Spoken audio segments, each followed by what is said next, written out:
আয় আল্লাহ বাংলাদেশের দেশ নেত্রী বেগম খালেদা জিয়া অসুস্থ, উলামায়ে কেরামের মহাব্বতে উনি চলতেন, উলামায়ে কেরামদের ভালোবাসতেন, আল্লামা সাইদি রাহিমাহুল্লাহকে অনেক ভালোবাসতেন।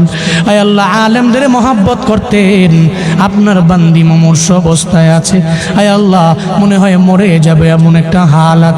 আয় আল্লাহ এই ক্লান্তি লগ্নে ওনার বাঁচার বড় দরকার, আপনি হায়াতে তৈয়্যিবা দান করে দেন আল্লাহ। আয় আল্লাহ জীবনে উনি যে ভালো কাজগুলো করেছেন, আয় আল্লাহ এই ভালো কাজের উসিলায় আপনি সিহতে আফিয়ত দান করেন। আয় আল্লাহ সিহতে আফিয়ত আজলা কামেলা নসিব করে দেন আল্লাহ। আয় আল্লাহ সারা দেশের মানুষেরা উনার জন্য দোয়া করে। কেন দোয়া করে? আয় আল্লাহ ভালো মানুষের জন্য দোয়া করে। আয় আল্লাহ যারা উলামায়ে কেরামকে মহাব্বত করেছে, আয় আল্লাহ আলেমদেরকে প্রায়োরিটি দিয়েছেন, আয় আল্লাহ উনি বলেছে উলামায়ে কেরামরা জঙ্গি না, জীবনও জঙ্গি হতে পারে না। বাংলাদেশের উলামায়ে কেরাম নিয়ে যে কথা বলতে পারে সে উলামায়ে কেরামের অবশ্যই শুভাকাঙ্ক্ষী। আয় আল্লাহ এই জন্য আমরা উলামায়ে কেরামের আপনার দরওয়াজায় হাত বাড়াইলাম।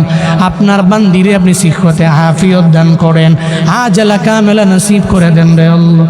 আর যদি বিদায় বেলা এসে যায়, আয় আল্লাহ কালেমা পড়তে পড়তে কালেমার সাথে ঈমানের সাথে আপনি মরণ নসিব করিয়েন রে আমার আল্লাহ।